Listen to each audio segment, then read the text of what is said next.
Yo ho, it's Hippie Joe. We're hanging out at Tie-Dye Farms. This could very well be the quickest video you will ever see about how to build a greenhouse. Out of necessity, we need to have a greenhouse. We're kind of behind schedule here, so I got a lot of parts and things from Habitat for Humanity and a couple other places where we could get things cheap to make this come together as quickly and cheaply as possible. We've been blessed that we have part of our house faces due south, so we're going to get a lot of sun right here. So what I did for the bottom was I went and got straw bales, not hay, straw, because then I can reuse it in the chicken coop. And I'm going to put that around the bottom, so this is going to be like an insulator. So as the sun comes down, just like a straw bale home, this is going to insulate this area and keep it warm throughout the night. We're going to put the thing up against the house here, and we'll use this reflective area, and we'll also create heat because the sun will hit and reflect back down. All right, I'm going to show you what we did over here. This is the frame of the house. I got all this PVC up at the Habitat for Humanity. Any reuse shop is great because it keeps it out of the dump for a few more years. Obviously you can see this has already been bent. Someone already had it as a greenhouse. What I did here was I got these 2x6, and what I did was nail them on top of each other and then drill out these holes for the pipe to go through. So got all that done, got all the pipe together. This is the toxic part. This is the PVC glue and primer, nasty stuff. But so we got it all together, drilled the holes. What we did, or what we're doing, is putting the pipe through the holes on both ends. There you go. You can see the other end's already all put together over there. And this says pretty nasty stuff, but I got these T's to put underneath what I drilled on the 2x6. There it is. I put a little bit of primer on it. They say you have to do this when this is all wet.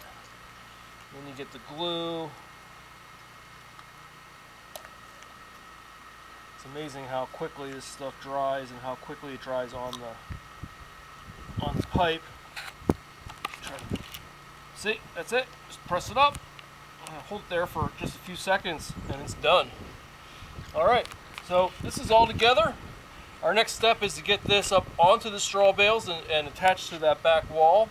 And we'll be back in a minute or two to show you how we did that. Alright, hang on to your hats.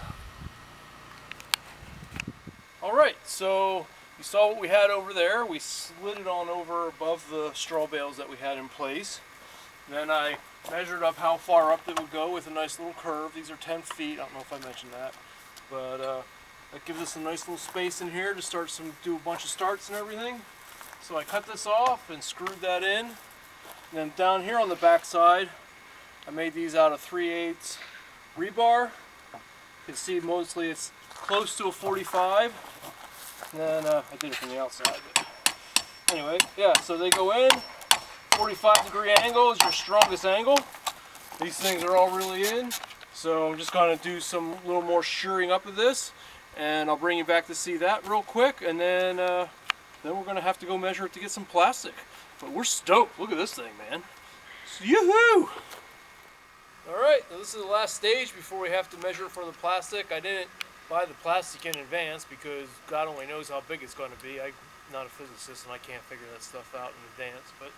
So what I did here was after we had it all done, I did brace this off with a screw right through the PVC into a piece of wood. That's where we're going to be going in and out, so that's going to get a little wear and tear. Then on this angle, I put a 2x4 from the top to the bottom, so this can't kick out. And made everything's pretty strong.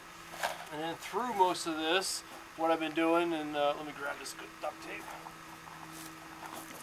What I've been doing is just putting a screw in through this PVC. It's not great for the PVC, but this is kind of throwaway crap, so put it in.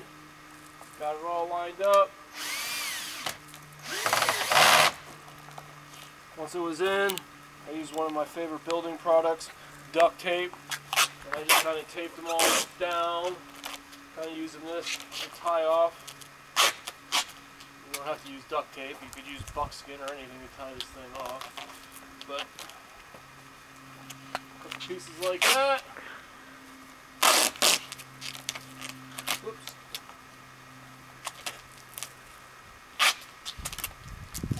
got it.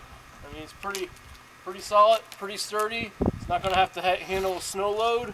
And I'll go measure this and get the plastic, and then we'll show you what it looks like at the very end with the plastic on, and we're going for it. All right, see you soon. All right, well, here we are. Got the plastic, got it all measured out so I didn't have to buy extra plastic. I don't really like using plastic that much, but it does serve a purpose. And I use duct tape on the plastic when I'm going to staple through it. It gives it a little more strength. So we just kind of flop this thing over top of here, and you can see it's one of the 7 wonders of architectural history, probably right next to the Giza pyramids. But let's go inside and see how it looks inside, and we'll shut her down.